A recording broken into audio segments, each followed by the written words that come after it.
My name is Julie Golden, and this is my husband, Sean Golden. We have been together 10 years in September. My name is Alan Durham, and this is my wife, Angie. We've been married for 45 years and been together for, 50 years. My name is Brant Rawls-McQuillan, and this is Brian Rawls-McQuillan, and we have been together for 20 years and married for 17. I'm Jill, and this is John, and we've been married for 40 years. Hi, I'm Megan Hawley, and this is Nick Metcalf-Skyer, and we've been in love for 1 month. No, it's a lot of time. That sounds so stupid. I'm Martha Jo, and this is Jerry, my husband for 60 years. A lot of people have even thought it was part of the supernatural. And I thought to myself, anger's not part of the supernatural, fear's not part of the supernatural. This must be a brain system. Casual sex is really never casual. Is monogamy natural? We are a pair-bonding species. Famed anthropologist and researcher Helen Fisher may be best known as an expert on love. I think people are taking their time to love. More specifically, what happens to the brain in love. Fisher and her team have put over 100 people in brain scanners to study the brain circuitry of what happens when you're madly in love. People were shown a photo of their sweetheart and a neutral photo, and then researchers watched which parts of the brain were activated. We found the activity in all of our people in a tiny little factory near the base of the brain called the ventral tegmental area, or the VTA. And in fact, that is a brain region that actually makes dopamine and then sends dopamine to many brain regions, giving you that focus, the motivation, the craving, even the obsessive thinking, to win life's greatest prize, which is a mating partner. So we knew each other at the University of Georgia, where we both graduated from. And we were at a football game here at the Dome. I was in the back of a pickup truck with my buddies because we were organizing a tailgate, going to see some friends. And on the way back to the tailgate, I saw her walking down the street. And I said, hey, that's the girl. They're like, no. I said, no, that girl right there. I've been trying to connect with her forever. And I literally jumped off the truck. And we started talking. It and hadn't stopped. We talked that day on, we talked every day. There has not been a day that we have not talked to each other since we've been together. We met each other in high school now we got this wrong last time. Was it French class or biology? Both. We were in both. French class, and biology class. And I fell for Angie because she was so good looking. And We knew each other as friends. We were both reporters in Little Rock, Arkansas. Reporter and photographer in Little Rock. I saw her on the air and I said, I really like that. I really like that woman. She's pretty sweet. So Jerry and I met the first week I was at the University of Georgia, and it was right in front of the academic building, and I walked over and I said, hi. I was attracted to her almost immediately, and that's why I invited her back to Fraternity House. This is not an emotion, it's a drive. It's a basic mating drive that evolved millions of years ago to start the mating process. In fact, that little factory, the VTA, lies right next to the hypothalamus that orchestrates thirst and hunger. Thirst and hunger keep you alive today. Romantic love enables you to focus and drives you to find a partner and send your DNA into tomorrow. Falling in love is, in many ways, becoming addicted to another person. Dear God, thank you for this day. Thank you for this time that Megan and I get to share. Lord, just pray over this meal. We had all of these baby dates, and then we were slow dancing on my back porch, and that's when he told me that he was falling in love with me. I think the fact that I could be with her every single day and not get tired of that feeling, I think I would say that's what catapulted me into this whole idea of being in love with her. We've been dating lately. We see each other on the weekend. I know that every day before I talked to him, I would get giddy, the butterflies in the stomach. I feel like I smiled the entire time we were on the phone. Oh, crazy. I mean, when you lose yourself to somebody else, there's a certain amount of craziness that goes with it, in the fact that you are no longer in control necessarily of all your emotions. I came in that night and I said to my roommate, "That's who I'm going to marry." And she said, "You are crazy." And when love goes wrong, when your heart gets broken, Fisher says men are 2.5 times more likely to take their own lives. Fisher researched our brains when we've been dumped. My name is Jennifer Allen, and I am here because 11 days ago, my fiance broke off our engagement. Is romantic love an addiction? People do the craziest thing when they've been dumped. And so we started to look, and sure enough, we found activity in the basic brain region linked with all of the addictions, the nucleus accumbens. That brain region becomes active with all of the substance addictions, everything from heroin to nicotine to alcohol. But it's probably been after midnight. I just can't sleep. My mind just won't shut down. Like I said, a whole lot of tears at night too. During the day, I find my mind wandering, going through scenarios. Okay, what went wrong? What did I do? And we found 15 people who had just been rejected in love, and put them in the brain scanner using fMRI. And sure enough, we expected that we would still find activity in the VTA that makes the dopamine that gives you that feeling of intense romance, because you don't stop loving somebody when you are dumped. In fact, you can love them more. We actually know what's going on in the brain, because when you can't get what you want, you just try harder. I've even called his work phone just so I could hear his voice. I keep thinking that I'm gonna wake up, or that I can just call him and that it'll be like it was, that there's been some huge mistake. How can somebody that you've spent so much time with, who the day before was proclaiming their love for you and wanting to spend the rest of their life with you, and 24 hours later, it's like you've had a part of you amputated. I mean, it really is kind of that, you can feel it in your chest, like a true physical heartbreak.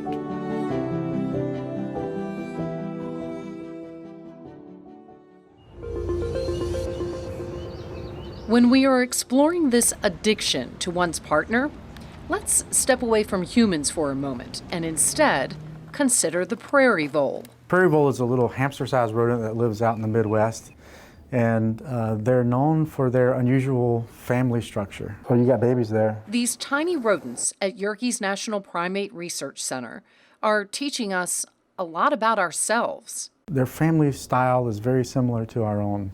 They're monogamous. This is a male and a female prairie vole, the mother and the father of these babies. Only 5% of mammals are monogamous. Prairie voles are in that small group, displaying social traits that are deeply human. You know, we're unusual in that we form a partnership and we form a family, and the voles do the very same thing. Neuroscientist Dr. Larry Young has been studying prairie voles for 26 years. I've been studying these voles because I want to understand the biochemical and brain mechanisms that help us form social relationships. You know, as humans, social relationships are so important for us, whether it's our family or our community. But why voles, these tiny inhabitants from the Midwest prairie? Why not mice, which account for 90% of biomedical research? Mice do a lot of things, but they don't form bonds. Voles do, deep bonds. Voles have a pair bond. There's something irresistible about their partner. And what we found is that those that can form bonds have the receptors for oxytocin and vasopressin in the parts of the brain that are involved in reward, the same areas that are involved in addiction. And so we think of this pair bond as very much similar to addiction. The animals are becoming addicted to their partner. Part of prairie voles bonding involves mating. A lot. Voles, just like many other rodents, mating is actually very quick, but there's many bouts. So they can mate for several hours at a time, many times. The voles, once they get pregnant, they have their babies in 21 days. And pretty much immediately after giving birth, they are pregnant again. So every 21 days, they give birth. So they're quite prolific. 1, 2, 3, 4, 5 babies. Once the babies are born, the fathers are deeply involved in rearing the babies. The prairie voles have their babies. The males are really engaged with their babies. They lick and groom the babies just as much as the mothers do. This early life nurturing helps to build the social brain of the voles and influences how they relate to other voles later in life, just like humans. And research on the voles shows how the loss of a parent can impact those bonds. What we found is that if the father is not around, so which means that those pups got less licking and grooming, they got less parental nurturing because only the mother was present and she had to go get food every day and things like that. Then those pups that got that less licking and grooming, less attention as babies, when they grew up, they were less likely to form social relationships with a partner themselves. From monogamy to shared parenting to nurturing, the answer to what makes these tiny creatures so similar to us is found in the brain. These little voles have essentially all the same parts of the brain as humans do. Humans have no chemicals in the brain that are different from the voles. They're the same chemicals. And so the same rudimentary processes that are involved in human behaviors like love and empathy and compassion and all of these things, the roots of those can be found in these little voles. And then we can learn the secrets of that. Humans and prairie voles both have receptors in our brains for oxytocin and vasopressin. Oxytocin is dubbed the love hormone because levels of this molecule rise when we make physical contact with another human. It's also the maternal hormone because oxytocin triggers labor and the release of breast milk, creating mother-infant bonding. Here's a molecule that basically its function in the brain is to tune us in to others, whether it's the mother being tuned in like a laser to her baby, or partners being tuned in to each other. Looking into the eyes of others releases oxytocin. And in fact, even looking into the eyes of your dog, when your dog looks at you, gazes into your eyes, you release oxytocin. And that makes you want to care for that dog. It helps build that bond. And the same thing is true for partners. So you're looking into the eyes of your partner. Anytime that you feel a connection with someone else, your brain is releasing oxytocin. Politicians have taken advantage of this over the years, and you know, a good politician like Bill Clinton is known for when he shakes your hand, not only does he shake your hand, but strokes your arm. And that extra touch releases oxytocin, and oxytocin is known to increase trust. So this is a pair-bonded family. Then there's vasopressin. It's the macho molecule. It makes animals scent mark their territory. And in these voles, even though oxytocin is important for male bonding, the nurturing kind of bond, vasopressin seems to be involved in the territorial aspect of the bond, the mate guarding. Hey, this is my territory, this is my female, you better stay away. Using virus technology, Young and his team can knock out oxytocin or vasopressin receptors, making them no longer want to bond. They can also enhance the receptors in meadow voles, promiscuous cousins of the prairie vole, making them more monogamous. Did you check the voles downstairs? Young's lab is now using CRISPR and optogenetics to edit the vole genome and manipulate brain circuitry with light pulses to explore how oxytocin promotes bonding with great precision. Actually, we were able to transform the brain of those that cannot form a bond by putting the gene for the receptors into those areas And then suddenly those totally promiscuous voles started being able to form bonds. And the powerful nature of that experiment is that it shows you that, even something as complex as being able to form a relationship has a chemical nature. Prairie voles also experience something akin to grief when they lose their partner. Researchers alleviated this depressed feeling in the voles by giving them oxytocin. And this is an area that's involved in addiction, both in voles and in humans. Young's research goes far beyond understanding our own connections to one another. It is showing that these molecules, like oxytocin, could play an important role in addressing autism and certain mental health disorders. The most important aspect of our work is the understanding that this molecule helps us process social information and tunes us into the social world. And that gives us a way to be able to enhance perception of the social world. And that is very useful in disorders like autism. This molecule that helps these little voles form bonds may be useful in helping people with autism, maybe schizophrenia or other disorders, being able to relate better to others and to be able to navigate their social world in a much more effective way, improving quality of life. Others around the world, in Japan, Australia, Germany, all over the world, have been doing clinical trials where they're giving intranasal oxytocin to adults and children with autism and trying to figure out what's the best way to give it, and maybe in combination with therapy, and to improve social functioning. What helps attract us to each other, what helps us stay together, could help people around us create connections we take for granted.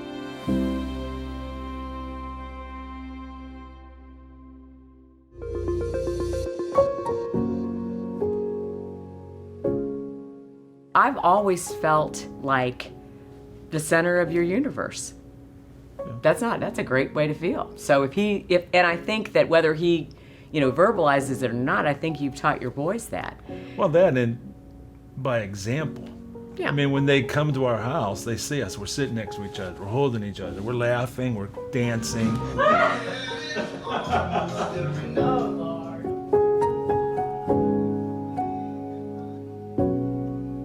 All right, pick up your towel. And don't jump in the pool until Mr. Kenny tells you.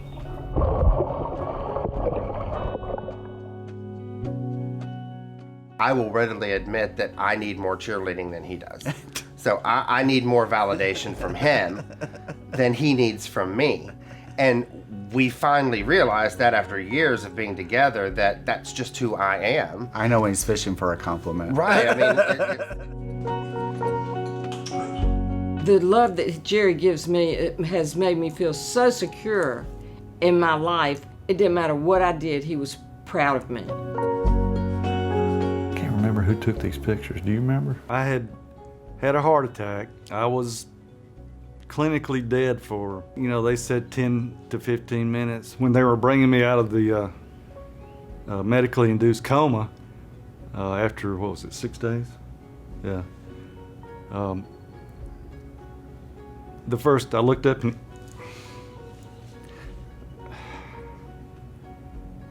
I looked up and Angie was right there, and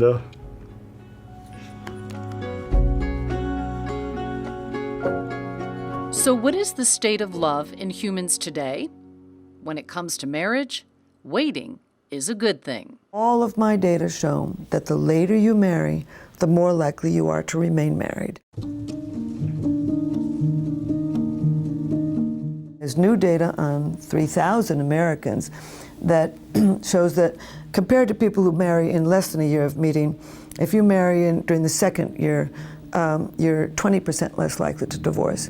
And if you marry after 3 years of courtship, you're 39% less likely to divorce. I did a study of 1,100 married people, and I asked them a lot of questions, but one of the questions was, would you remarry the person that you're currently married to? And 81% said yes. The question is, are we still in love with each other? And we are absolutely more in love, I think, now than we probably ever have been, because we know how important like each day is, that you have to live every day and enjoy it.